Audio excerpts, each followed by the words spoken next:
जंगल में टूनी चिड़िया अपनी बेटी टुनटुनी चिड़िया के साथ रहती थी। टुनटुनी की माँ टूनी एक दुकान में काम करती थी।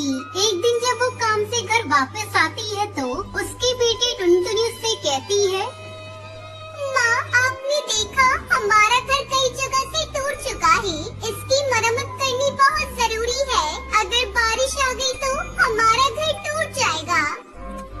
मैं क्या करूं बेटा, मैं तो दिन भर काम में व्यस्त रहती हूँ। इस तरफ तो मेरा ध्यान ही नहीं गया। मैं कल ही मालिक से कुछ रुपए उधार मांग कर लाऊंगी और घर की मरम्मत करवाऊंगी। तो चिंता मत कर मेरी बेटी, तू अपनी पढ़ाई पर ध्यान दे। तब तक आप लोग कमेंट में बताएं 100 डिवाइडेड बाई 2 कितने होते हैं। अगले दिन टूनी अपने मालिक से कहती है, मालिक मुझे कुछ रुपए उधार चाहिए। मेरा घर कई जगह से टूट गया है और उसकी मरम्मत करना बहुत जरूरी है। क्या उधार? मेरी दुकान पर उधार ना ग्राहक के लिए है ना तुम्हारे लिए, समझी? आगे से पैसे मांगने से पहले दूसरी नौकरी ढूंढ लेना। अब मैं क्या करूं? ये भुल्ला चील तो मुझे पैसे नहीं देगा। मैं कैसे अपने घर की मरम्मत करूं? ऐसा सोचते हुए टूनी शाम को घर लौट रही थी। तभी रात में तेज बारिश शुरू हो जाती है। हाय राम, ये बारिश तो अभी से शुरू हो गई। मेरी टुनटुनी घर में अकेली है। मुझे और तेज उड़ना होगा। कहीं मेरा घर टूट गया तो, उसे कुछ हो गया तो मैं क्या करूँगी? टूनी माँ तेज उड़कर घर पहुँचती है तो वो देखती है कि उसका घर पूरी तरह से टूट चुका था। मम्मा देखो ना, अपना घर टूट गया। मैंने तो पहले ही आपको बताया था। अब हम बारिश में किसके यहाँ मदद मांगने जाएं? तू तो जानती है बेटा, मैं कितनी मुश्किल से घर चलाती हूँ। आज मैंने जब मालिक से पैसे मांगे तो उन्होंने मना कर दिया। माँ चलो ना, बारिश रुकने तक कालू अंकल के घर चलते हैं। टूनी और टुनटुनी दोनों कालू के घर जाती है। उसका दरवाजा खटखटाती है। कालू भैया, ओ कालू भैया, दरवाजा खोलो। मेरा घर इस बारिश में टूट गया है, हमारी मदद करो। बारिश में मैं अपना दरवाजा नहीं खोलूंगा। तुम कहीं और जाओ, मेरा घर भी मजबूत नहीं है। तुम सबका वजन नहीं उठा पाएगा। कालू को वो अपना दरवाजा नहीं खोलता। बारिश में दोनों माँ बेटी भीग रही थी। माँ बारिश बहुत तेज है। उस पेड़ की डाल की आड़ में हम छुप जाते हैं। दोनों माँ बेटी पेड़ की आड़ में बारिश से बचने लगती है। कुछ देर बाद बारिश रुक जाती है। माँ बारिश तो रुक गई। चलो चलकर हम अपना घर बनाते हैं। तुझे तो पता है बेटा, मेरे पास तो पैसे नहीं है। मैं कैसे अपना घर बनाऊंगी? बिना पैसों के घर बनाना बहुत मुश्किल है। अब वो जमाना नहीं रहा जो तिनके बीने और घोंसला बना लिया। माँ अपना घर बिना पैसों से बनेगा। देख रही हो सामने हरी हरी घास फूस पड़ी हुई है। हम अपना घर इन्हीं हरी हरी घास से बनाएंगे। टूनी को अपनी बेटी का आइडिया अच्छा लगता है। वो अपनी बेटी के साथ मिलकर घास से घर बनाती है।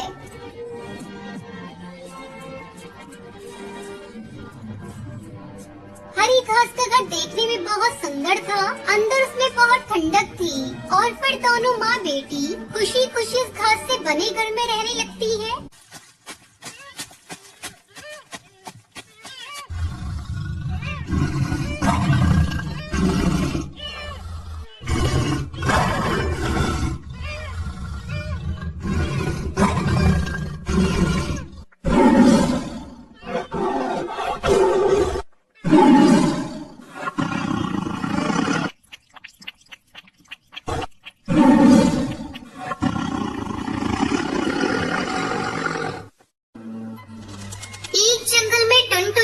अपने 2 बच्चों के साथ रहती थी। उसका पति कालू कौआ अपने खेत में आम की खेती करता था। आम बेचकर उसे अच्छी कमाई हो जाती थी, जिससे उसका पूरा परिवार खुशी से अपना जीवन बिता रहा था। एक दिन टुनटुनी अपने पति से कहती है, अरे पिंकी के बापू, मैं सोच रही थी इस बार नए साल पे अपने बच्चों को लेकर कहीं बाहर घुमाने चलते हैं। हाँ पिताजी, मेरी सारी सहेलियाँ नए साल की पार्टी मनाने शहर जा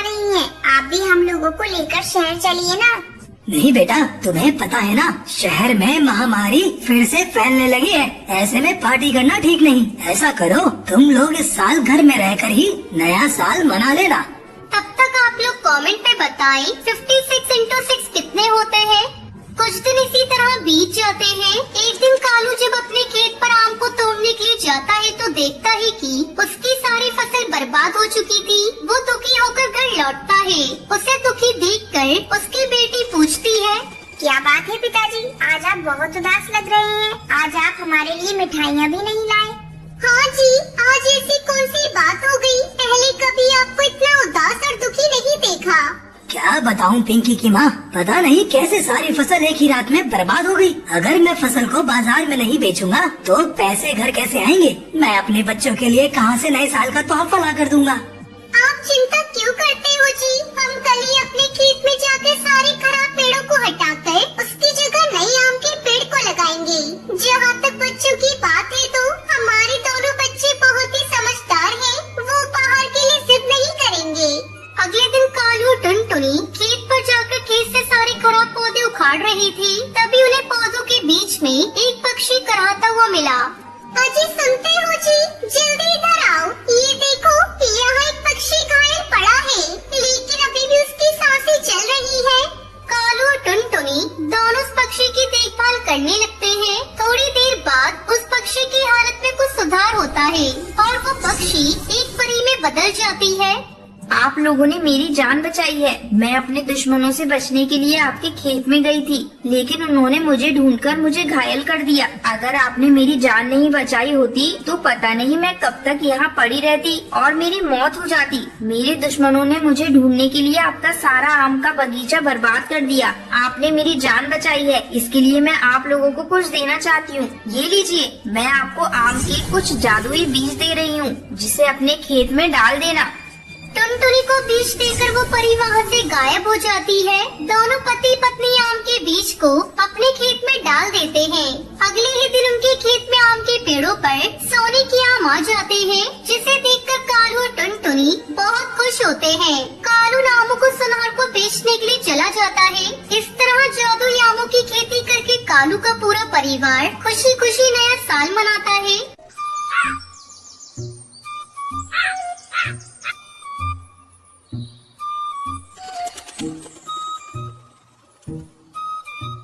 शिमला के जंगल में चमेली कौवी अपने पति कड़कनाथ और बेटे कालू कौवे के साथ रहती थी। चमेली कौवी का पति टैक्सी चलाता था। एक दिन उसकी टैक्सी का एक्सीडेंट हो जाता है और चमेली के पति की मौत हो जाती है। कड़कनाथ की मौत के बाद चमेली कौवी के लिए घर चलाना बहुत मुश्किल हो गया था। तब उसने अपने बेटे कालू कौवे को एक होटल में नौकरी दिलवा दी। इस तरह कई साल गुजर गए। अब कालू कौवा बड़ा हो चुका था। एक दिन चमेली कौवी भोजन देती हुई कहती है, बेटा, मैं बूढ़ी हो चुकी हूँ। जिंदगी कब साथ छोड़ दे कुछ पता नहीं। मुझे रात दिन तेरी चिंता सताती रहती है। मेरे मरने के बाद तेरा क्या होगा? माँ, तुम ऐसी बातें क्यों कर रही हो? तुम्हें तो अभी बहुत जीना है। वो सब तो ठीक है बेटा, मैं सोच रही हूँ तेरी शादी कर दूँ। बहू घर में आ जाएगी तो मेरा भी बोझ कम हो जाएगा। अगर तू कहीं तो मैं तेरे लिए कोई अच्छा रिश्ता देखना शुरू कर दूँ। माँ, तुमने मेरी शादी करने का मन बना ही लिया है। तुम्हें मना करने वाला कौन होता हूँ? जो तुम्हें ठीक लगे वो करो। अगले दिन चमेली कौवी हरी तोती के पास जाती है। क्या बात है चमेली भाभी, आज मेरे घर आना कैसे हुआ? क्या बताऊं बहन, अपने कालू के लिए मैं एक अच्छा रिश्ता तलाश कर रही हूँ। तुम्हारी नजर में कोई अच्छा रिश्ता हो तो मुझे बताओ। ये बात आपने बहुत अच्छी कही भाभी। ये देखो, कल ही एक चिड़िया की फोटो आई है, टुनटुनी नाम है। उसके साथ तुम्हारे बेटे की जोड़ी बहुत अच्छी रहेगी। बस एक ही कमी है, तुम्हें दहेज में कुछ भी नहीं मिलेगा। हरी तोती, मुझे अपने बेटे का घर बसाना है, मुझे दहेज नहीं चाहिए। जल्दी टुनटुनी चिड़िया और कालू कौवे की शादी हो जाती है। टुनटुनी चिड़िया खुशी खुशी अपने ससुराल आ जाती है और अपनी सास और पति की सेवा में सारा समय लगा देती है। बहू, थोड़ा अपने ऊपर भी ध्यान दिया कर। दिन भर मेरी और कालू की सेवा करती रहती है। मैं तुमसे बहुत खुश हूँ। इसी तरह समय गुजरने लगता है। टुनटुनी चिड़िया एक बच्ची की माँ बन जाती है। घर में खुशियों का माहौल था। अचानक एक दिन कालू की होटल का मालिक होटल को बंद कर देता है। अब क्या होगा माँ? घर का खर्च कैसे चलेगा? मैं अपनी इस नन्ही सी बच्ची का पालन पोषण कैसे करूँगा? आप इतना मत घबराइए जी। इतना घबराएंगे तो कैसे काम चलेगा? हिम्मत रखिए, जल्दी ही आपको कोई नया काम मिल जाएगा। हाँ बेटा, बहू ठीक कह रही है। तू इतना मत घबरा, हम सब तेरे साथ हैं। अगले दिन से कालू कौआ नए काम की तलाश में इधर उधर भटकने लगा, लेकिन उसे कोई काम नहीं मिला। 1 महीना गुजर जाता है। घर के सारे पैसे खत्म होने वाले थे। तभी एक दिन टुनटुनी चिड़िया कालू कौवे से कहती है, सुनो जी, अब से तुम्हें काम की तलाश में जाने की कोई जरूरत नहीं। हम अपना खुद का ढाबा खोलेंगे। तू पागल हो गई है क्या बहू? तुझे पता भी है ढाबा खोलने के लिए हमें एक दुकान किराए पर लेना होगा और अपने पास इतना पैसा भी नहीं है। अरे माँ जी, ढाबा खोलने के लिए दुकान की कोई जरूरत नहीं। ससुर जी की टैक्सी है ना, बहुत दिनों से गोदाम में पड़ी है। कालू जी आप जाइए और जाकर उसकी मरम्मत करवा कर ले आइए। हम लोग टैक्सी में ढाबा खोलेंगे और जंगल में घूम घूम कर अपना बनाया हुआ भोजन सस्ते दाम पर जंगल के पक्षियों को खिलाएंगे। अब कालू कौवे की टैक्सी ढाबे को देखकर कुछ पक्षी उसके ढाबे पर आते हैं। टुनटुनी चिड़िया कालू कौवा मिलकर बड़े प्यार से अपने टैक्सी ढाबा का बना हुआ भोजन उन पक्षियों को खिलाते हैं। इस तरह टुनटुनी चिड़िया और कालू कौवा मिलकर अपना ढाबा चलाने लगे और खुशी खुशी अपने परिवार के साथ रहने लगे।